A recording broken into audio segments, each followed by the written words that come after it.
I want you to picture a scenario for me. You're driving down a highway, it's late at night, the road is completely empty, and, the tank is full. The speed limit says 65, but you're doing 80, then 90, then maybe you push it to 100. You've been doing this for an hour. No sirens, no flashing lights, no consequences. It's a seductive feeling, isn't it? It is. You start to feel relaxed. You feel like the speed limit is just a suggestion for other, maybe less skilled drivers. Mm. Maybe you even start to think that the laws of traffic enforcement have been suspended just for you. You feel, I don't know, invincible. That specific sensation, that feeling of getting away with it, that is, and I think this is arguable, the most dangerous psychological state a human being can enter. Because the camera eventually flashes, or you see the blue lights in the rear view. Not even that, because the physics eventually catch up. The road isn't infinite, and neither is your luck. Today, we are diving into a concept that almost everyone thinks they understand, but when you really, really peel back the layers, almost nobody actually does. We're talking about karma. Okay, stop right there. Karma. As soon as you say that word, I feel like half the people listening are picturing, a cosmic scoreboard, or maybe a golden star chart where you get a good parking spot because you were nice to a cat. Right. And the other half is probably rolling their eyes thinking we're about to braid some sage and talk about vibes. And I don't blame them one bit. It is definitely one of the most misused, commercialized, and frankly misunderstood concepts in human history. We tend to load it up with all this moral baggage, judgment, punishment, reward, cosmic justice. It feels very personal. Right, like if I get a flat tire, it's because I was rude to the barista 3 years ago. The universe is actively punishing me. Exactly. But what if we completely stripped all of that away? What if we took the woo-woo out of karma entirely? Today, we are looking at a stack of research, specifically a fascinating piece called The Architecture of Return, that argues karma isn't about morality at all. It is simply about mechanics. Mechanics, like an engine, like a computer system. Like reality itself. The core argument here, the thing we're going to unpack, is that karma is just a fancy ancient word for systems theory. Specifically, a closed-loop system with delayed feedback. That's it? Closed loop system with delayed feedback. Okay, we need to unpack that immediately because that sounds like engineering homework. Yeah. But you're saying this concept, this mechanical idea, it effectively explains everything, from why civilizations collapse to why so many of us feel so anxious right now. I am. And I think the source material makes a very compelling case. Think of it this way. The mission of this deep dive is to shift your perspective, to get you to see events not as punishment, but as physics. We're going to explore why consequences seem to just disappear for a long, long time, why they eventually come back with such overwhelming force, and why, right now, in our lifetime, it feels like the world is experiencing a compression of these loops. And we have this incredible metaphor coming up later about a lake, specifically a lake with shores versus an infinite lake, that honestly, it completely changed how I see my own life. It's that powerful. Plus, we absolutely have to talk about artificial intelligence. We do. It's a critical piece of the puzzle. Because apparently AI is going to accelerate these loops in ways we just aren't ready for. It is the ultimate accelerator. But we will get there. We have to start with the structure, the bones of the system, so to speak. Let's do it. So if we aren't talking about good vibes and bad vibes, what are the actual mechanics of a karmic loop? The source material breaks it down into 4 distinct properties. Walk me through them. Right. So if you look at the architecture of return, it lays them out very clearly. Property 1 is action. Something is done. An input is made into the system. This is simple enough, right? You throw a rock. You emit a ton of carbon. You say something kind to your spouse. You take out a loan. Okay. Step 1, input. That's easy enough. Step 2 is accumulation. And this is where it gets tricky and where our brains usually fail us. The effects of that action don't just vanish. They build up over time, often completely invisibly. It's like interest on a debt, but for everything. So it's not a one-and-done thing, it's compounding. It's always compounding, Hey. which leads to step 3, delay. The consequences do not return immediately. There is a gap, a silence. That's silence. That's the dangerous part we talked about with the car. It is the trap. It's where we tell ourselves the story that we got away with it. And finally, step 4 is return. The accumulated effects re-enter the system, often transformed and often amplified. It's that gap, that delay that messes with our heads, isn't it? Because if I touch a hot stove, the loop is instant. Action, touch, return, burn. I learned the lesson immediately. Exactly. The feedback is clean, it's immediate, it's undeniable. Our brains evolved for that kind of feedback. But complex systems don't work like stoves. They work like like reservoirs or glaciers. They move incredibly slowly but with unstoppable force. And that is why this distinction between morality and physics is so crucial. The source makes a point that I found really striking. The system is indifferent. It does not care about your intentions. This is the did you mean well test. Precisely. A complex system, whether it's an ecosystem or financial market or even your own body, it doesn't ask, did you mean well? It doesn't ask, were you just trying to feed your family or were you just trying to make the world a better place? It only tracks inputs, outputs, constraints, and load. That is actually kind of terrifying. It's so cold. There's no room for nuance or good intentions. It's stark, yes. It removes our comforting narratives. But let's ground this in something real. I know you wanted to look at a specific historical event to map these 4 steps. Let's look at the American Dust Bowl in the 1930s. Oh, that's a perfect tragic example. Okay, so map it for me. What was the action? The action was the deep plowing of the Great Plains. Millions and millions of acres of virgin topsoil, held in place for millennia by native grasses, were overturned to plant wheat. Now, let's pause here. Were these farmers bad people or were they malicious? No, of course not. They were pioneers. They were feeding the country. They were chasing the American dream. Their intentions were, as good as they come. Exactly. Their intentions were noble. They were industrious. They were celebrated. But the system didn't care about their industry. The action, from the system's perspective, was removing the native buffalo grass that had evolved for thousands of years to hold that specific soil together in that specific climate. Okay, so the input was destabilization. Now, step 2, accumulation. The accumulation happened over decades. Every season they plowed, the soil structure weakened, the moisture retention dropped, the intricate web of roots, the microbial life, the glue of the ecosystem was being methodically stripped away, acre by acre. But, and here's the key, the wheat kept growing. They were getting bumper crops. Because it was raining. Because it was raining. That brings us to step 3, delay. For years, the weather was unusually wet. The system had a buffer. It had slack. The consequences of destroying the sod were completely hidden by the rain. This is what the source calls the grace period. The farmers looked out at their fields and thought, we are doing everything right. Look at this bounty. This is progress. They thought the lack of immediate consequences meant there were no consequences. Yes. Precisely. They misinterpreted grace as permission. Ignorance of the loop delays the recognition of the problem, but it does not delay the consequence itself. And then, step 4, return. The rain stops. The rain stops. A historic drought hits. And because the accumulation of damage had already happened, because the grass was gone, the soil didn't just dry out, it took flight. It turned into these monstrous black blizzards that buried houses, choked livestock, and reached all the way to Washington, D.C., blotting out the sun. The system returned the input. The input was instability, and the return was collapse. And it didn't matter one bit that they were nice people trying to build a life. It didn't matter at all. The physics of soil erosion do not yield to moral arguments. That is a heavy realization. It essentially says that goodness isn't a shield against systemic failure. Your personal virtue doesn't save you from the consequences of a bad process. It isn't a shield, and you can apply this to anything. Take debt, which the source also mentions. You can expand debt with the best intentions, trying to stimulate an economy, trying to help people buy homes. The action is creating money out of thin air. The accumulation is a growing fragility in the financial system. The delay might be 10, 20 years of what looks like incredible prosperity. You feel rich, you feel smart, everyone gets a trophy. But the return is a crash. And the crash doesn't care if you were using that debt to build a hospital or to buy a yacht. The load just becomes too much for the system to bear.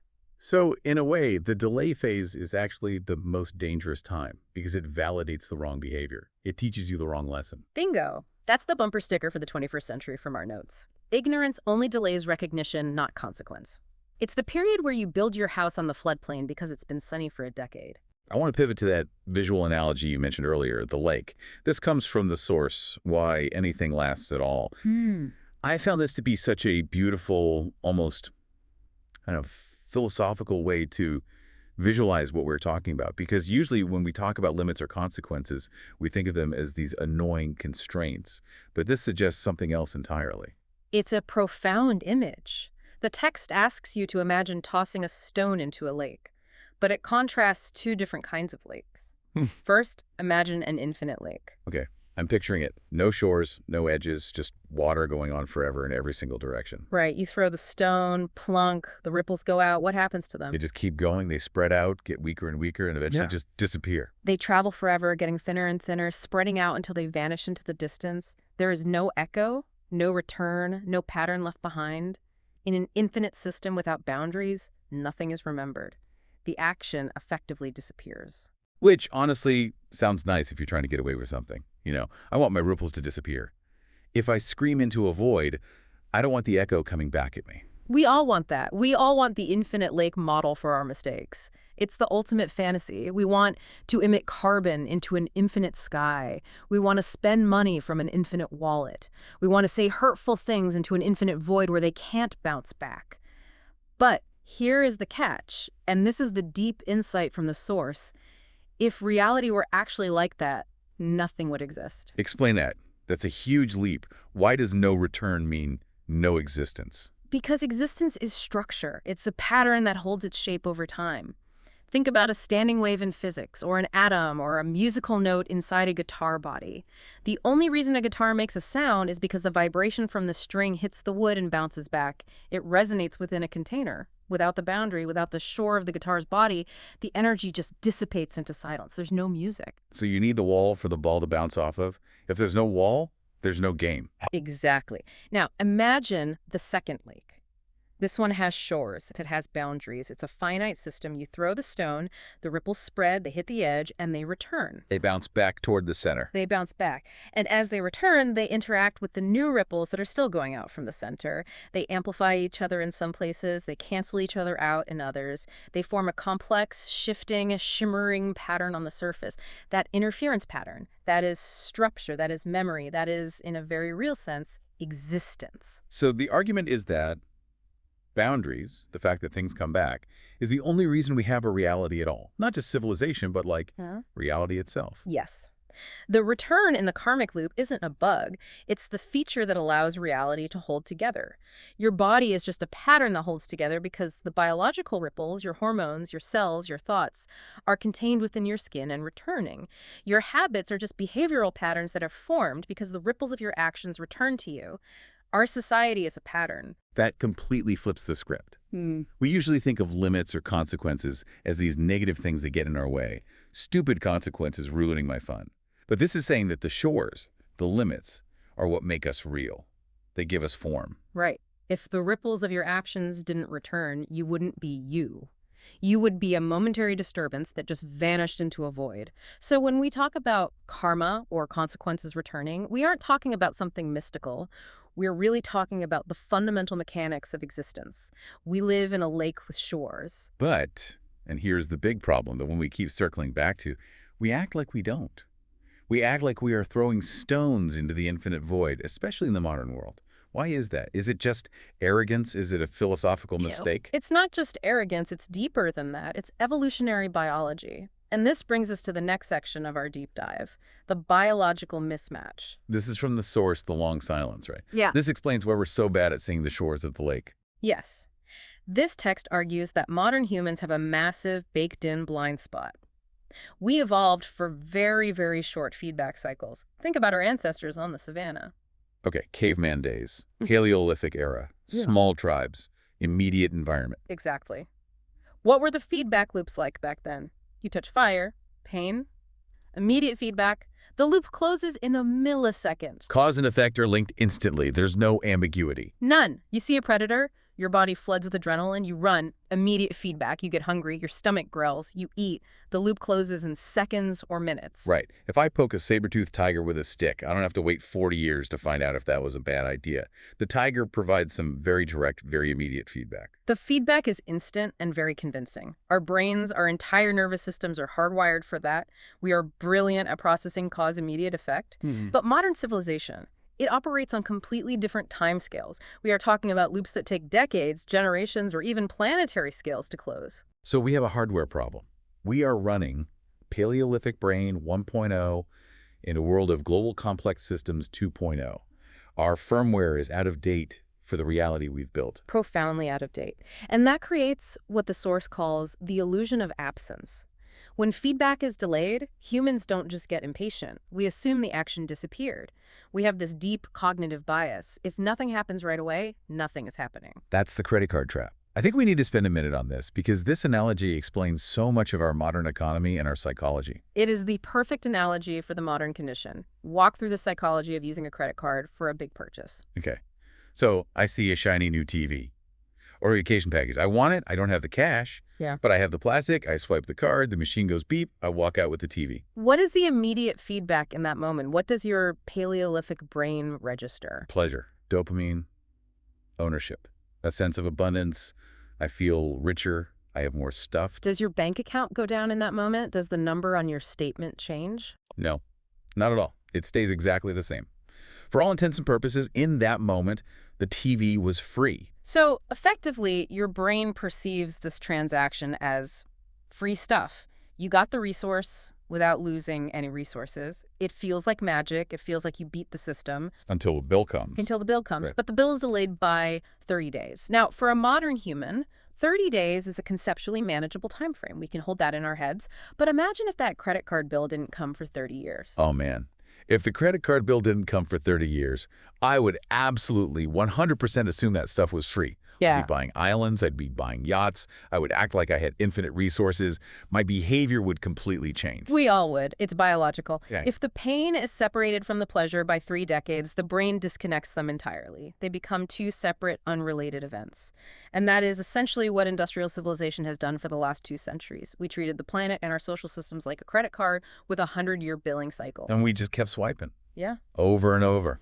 We kept swiping. We swiped for carbon to fuel our growth. We swiped for topsoil to get cheap food. We swiped for cheap labor in other countries to lower prices. The source calls this the era of rational extraction. And the word rational is really important there. Why rational? It sounds completely insane in hindsight. Because within the short time horizon that our brains and our institutions operate on, extracting was the smart move. If you are a CEO looking at a quarterly report or a politician looking at a 4-year election cycle, cutting down the forest increases profits now. Dumping waste in the river lowers costs now. On the spreadsheet that everyone is looking at, you look like a genius. So because the loop hadn't closed yet, the system learned the wrong lesson. Everyone who acted irresponsibly in the long term was rewarded in the short term. Exactly. We mistook the delay for permission. We mistook the silence for approval. There's a line in the text that really stuck with me, and I think it's worth repeating. Grace was misinterpreted as permission. Oof. That hits hard. Grace was misinterpreted as permission. So nature or the system was giving us this buffer period, this grace, and we didn't see it as a gift to be cherished. We saw it as a green light to keep pushing. We thought we were special. We thought we had outsmarted the loop. Look, I threw the stone and no ripple came back. I must be a god.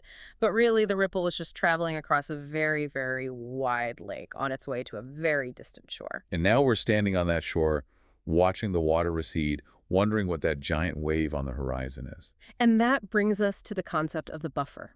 Because the long silence talks about this period of silence before the crash. What is actually happening during that silence?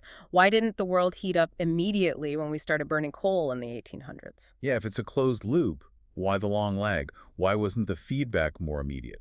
This is where we get into the concept of buffering capacity. In systems theory, a buffer is something that absorbs a shock so the system doesn't break immediately. It adds resilience. Like the shocks on a car. You hit a pothole, but you don't feel the full jolt because the suspension absorbs it. Yes, that's a perfect analogy. Or a sponge soaking up a spill. Earth's natural systems have massive, massive buffers. The oceans are the biggest one. They are a colossal heat sink. They absorb a huge amount of the excess heat we generate from greenhouse gases. I've read that number. It's something like 90% of the excess warming has gone into the oceans. It's staggering. It is staggering. It's the only reason the atmosphere isn't already lethally hot. The atmosphere itself is another buffer. It dilutes our emissions. The forests and soil suck up a huge amount of the carbon. Aquifers provide fresh water even during long droughts. Even social trust acts as a buffer in an economy. It lets things bend without breaking. These systems took the punishment. They soaked up our externalized costs and stabilized the environment for us. They buffered our inputs. So the reason we didn't feel the consequences immediately is that the Earth was basically acting like a giant sponge, just soaking it all up. Correct. But a sponge has a limit. Eventually, it becomes saturated. And when a buffered system hits its limit, it doesn't fail gradually. This is the threshold problem. It flips. It doesn't just bend, it snaps. It wobbles, and then it flips. Complex systems hold, and then they snap into a new state. The source describes the current moment we are living in, the 2020s and beyond, as the end of that buffering capacity. The sponge is full, the shocks are worn out, the silence is ending. And this leads to that concept of compression you mentioned in the intro. What does compression feel like? What does it look like on the ground? Compression is what happens when a system gets close to a threshold, near collapse, or a major phase shift. It's when the recovery time disappears. In the past, you might have a bad harvest, but then you'd have 5 good years to recover. The buffer handles it, the system regains its equilibrium. You have breathing room, there's slack in the system. Now, look around. You have a record-breaking flood, followed immediately by a record-breaking drought, followed by a record-breaking fire, followed by a pandemic, followed by a supply chain crash, all in the space of 24 or 36 months. The loops are closing faster than we can adapt. The shocks are coming one after the other before the system has any time to recover. So small actions, small disturbances start producing outsized effects because the whole system is brittle. Right. And stress multiplies non-linearly. A system that can handle 1 shock, or even 2, might completely shatter with 3. You see this in what the source calls the return of the ripples. It lists these returned conditions. Climate instability isn't a punishment from an angry god. It's the infrastructure damage returning from the carbon input of 1960. It's the bill arriving. Yeah. The credit card statement is finally in the mail. It is the bill. And psychologically, this is devastating for us. The text explains that the reason it feels so sudden and so unfair to many people is that we collectively forgot we were living in a container. We forgot about the shores of the lake. So when the ripples finally bounce back and hit us, we're standing there going, where did this wave come from? Who did this to me? Exactly. We see all these predictable reactions. Disbelief, bargaining, blame, despair. This can't be happening. Oh, some new technology will fix it. It's the other political party's fault. It's China's fault. These are all symptoms of the map no longer matching the territory. We are trying to navigate a lake with shores using a map of the infinite void. And that old map is useless now. It's worse than useless. It's actively dangerous. If you're driving full speed toward a cliff and your map says road continues for 100 miles, you're in serious trouble. This brings up a really difficult point, though. You just mentioned blame. Mm-hmm. Often the people who are suffering the most severe consequences aren't the ones who took the action 50 years ago. The fairness question, Yeah. it's a huge one. Yeah. If I'm a kid born today, or if I'm living in a developing nation that didn't industrialize until very recently, I didn't burn the fossil fuels for the last 100 years, but I'm dealing with the heat, the droughts, the floods. How does the architecture of return explain that? Is that just tough luck? That is the profound tension between individual karma and collective karma. And Section 4 of our outline goes into this in detail. At a small scale, loops look personal and they feel fair. You eat junk food for 20 years, your health suffers. That feels fair. 1-to-1, I did the crime, I do the time, my actions, my consequences. But at large scales, loops become civilizational. The input was extraction and abstraction on a global scale. The output is scarcity and fragility on a global scale. We are all embedded in these systems. Think of it like a body. Okay. Imagine a person who smokes 2 packs a day for 30 years. Eventually, the lungs develop cancer. Now, imagine you are a single healthy cell in that lung. I'm just a cell, I'm doing my job, I'm Yeah. processing oxygen, I didn't buy the cigarettes, I didn't like them. You didn't buy the cigarettes, you were a good cell, you followed all the rules, but you were embedded in a system, the body, that accumulated a massive toxic load over a long period of time. You, the individual cell, suffer the consequences of the smoking, even if you were personally innocent. So we are experiencing the collective consequences for loops that were opened long before we were born. Yes, the text puts it this way. We are embedded in systems whose loops were already closing. And this is why it feels so profoundly unjust if you look at it through a purely individualist lens.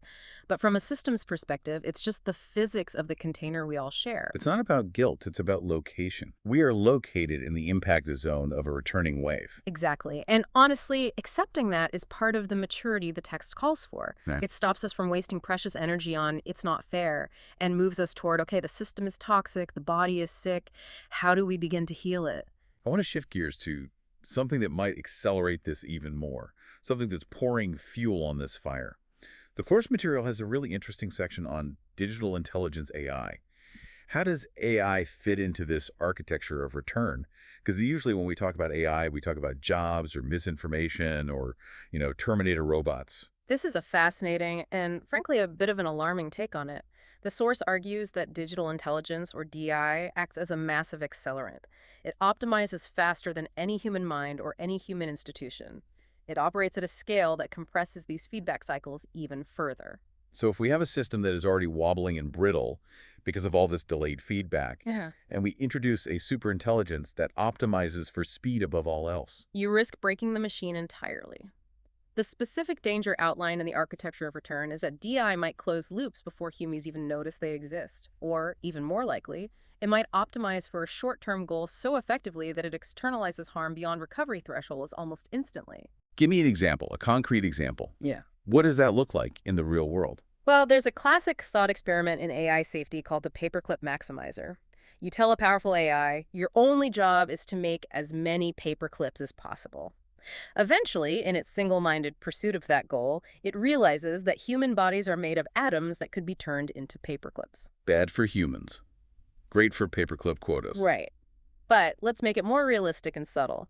Imagine a national government tasks an AI with maximizing agricultural yield for the year 2026. Get us the most food possible this year, no matter what. Sounds like a noble goal. We need to feed people. It is a noble goal. The AI analyzes the soil chemistry, the biology, the weather patterns, everything. It figures out a hyper-specific chemical cocktail of fertilizers and pesticides that will double crop growth this year. It forces the plants to superbloom, and it works. We have a record harvest. Food prices drop, everyone celebrates. We throw a parade for the AI, we give it a Nobel Prize. We do, but the AI was not instructed to care about the year 2027. That chemical cocktail it designed, it completely sterilized the soil, it killed the microbiome, it polluted the aquifer, it turned the farmland into a concrete-like desert. So it won the battle and lost the entire war. Because the AI was not programmed to see the delay, Right. it doesn't understand the lake with shores. It views the soil as an infinite resource to be mined rather than a living system that needs to regenerate. It will always, always destroy the future to win the present if that's what it's optimized for. It wins the game in round one and then smashes the board so there can never be a round two. Exactly. And the source makes a crucial point about the alignment problem. We usually talk about AI alignment in terms of values like don't be racist, don't kill humans. But this suggests that the real alignment problem is actually about time. Time, not morality. It's about teaching these systems to perceive delayed consequences as real, immediate inputs. If an AI can't feel the return of the ripple that's coming 10 years from now, it is functionally insane. It's a sociopath with a supercomputer for a brain. Because it's operating in that infinite lake model by default. Correct. And we have to remember, DI isn't being built in a vacuum. It inherits the values and incentives of its trainers. If we are a society of short-term extractionists, if our stock market runs on quarterly profits and our politics runs on 2-year election cycles, we will inevitably build short-term extractionist machines. But the machines will do it 1,000,000 times faster and more efficiently than we ever could. And that is the terror. We are handing a machine gun to a toddler who doesn't understand that bullets can bounce off walls and come back. That is a deeply sobering thought.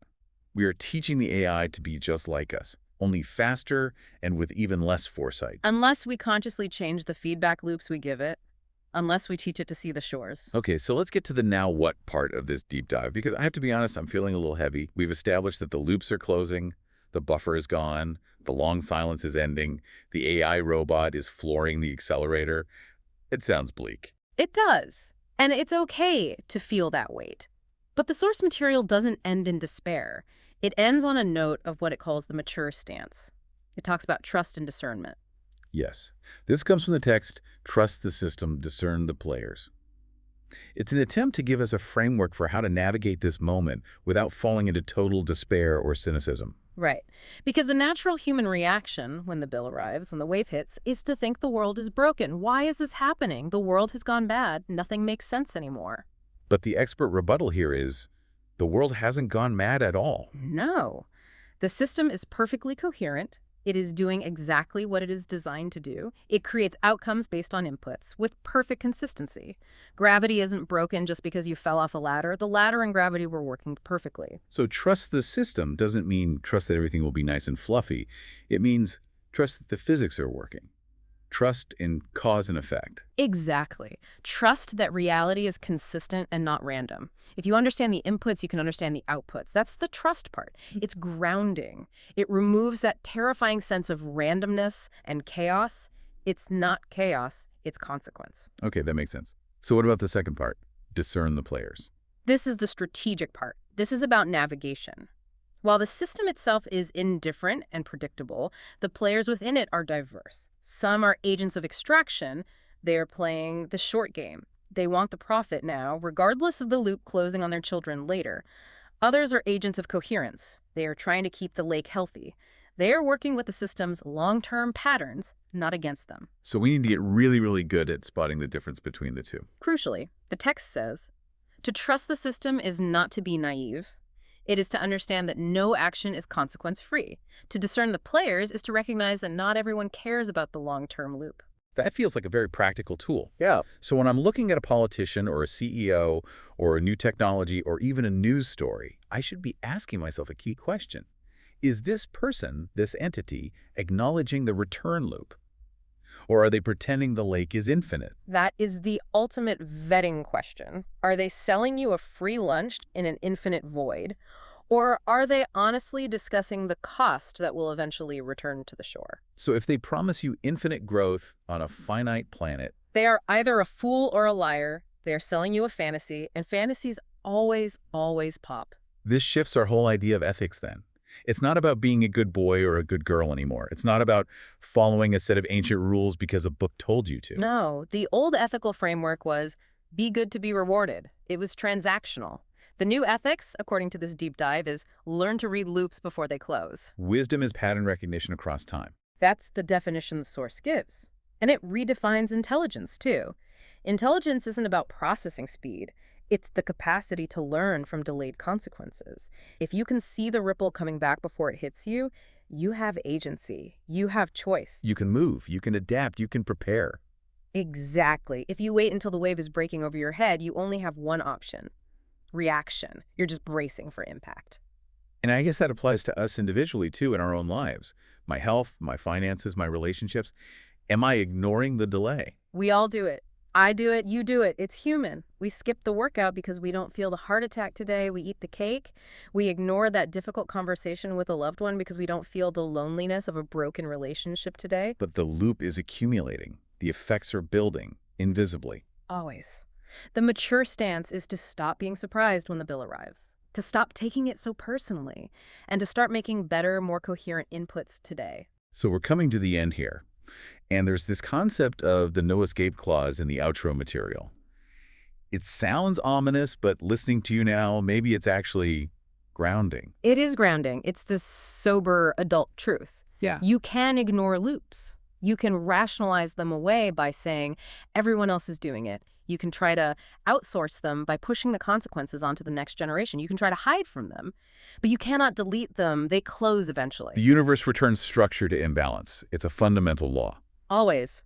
Thermodynamics always wins in the end. So the choice isn't whether the loops exist. We don't get a vote on gravity. No. The only choice we have is how the closing loops are met. We can meet them with denial, pretending it's not happening until the water is at our neck. We can meet them with panic, screaming at the sky and blaming everyone else. Or we can meet them with understanding. And what does understanding do? I mean, does it stop the tsunami from coming ashore? No. Understanding doesn't stop the loop. The consequences of past actions are already baked in, but the text says it softens the closure. Softens the closure. What does that look like practically? If you know the storm is coming, you can batten down the hatches, you can reinforce your house, you can help your neighbors board up their windows instead of fighting them for the last loaf of bread at the store. You can build systems and relationships that are resilient. You don't waste precious energy screaming at the wind. You navigate. You navigate. That's a powerful place to land. It moves us from feeling like victims to feeling like navigators, even in a storm. It does. It gives us back our dignity, even in the face of very hard returns. We've covered a lot today. From the four-step mechanics of the loop action, accumulation, delay, return to the beautiful, clarifying metaphor of the lake with shores. We talked about the biological trap of our short-term brains, the ends of the buffering age and the compression of time, and the terrifying acceleration that AI brings to the table. It's a lot to process. It's a completely different map of the world. It is. But I want to leave you, the listener, with this one final thought from the source material. It's about that long silence ending. It's a quote that really gave me chills when I first read it, but also a weird, profound sense of clarity. Read it. The silence is ending, not with judgment, not with vengeance, but with facts. And facts do not argue, they return. They return. Something to think about next time you're standing by a lake or swiping a credit card. Thanks for diving in with us. See you in the loop.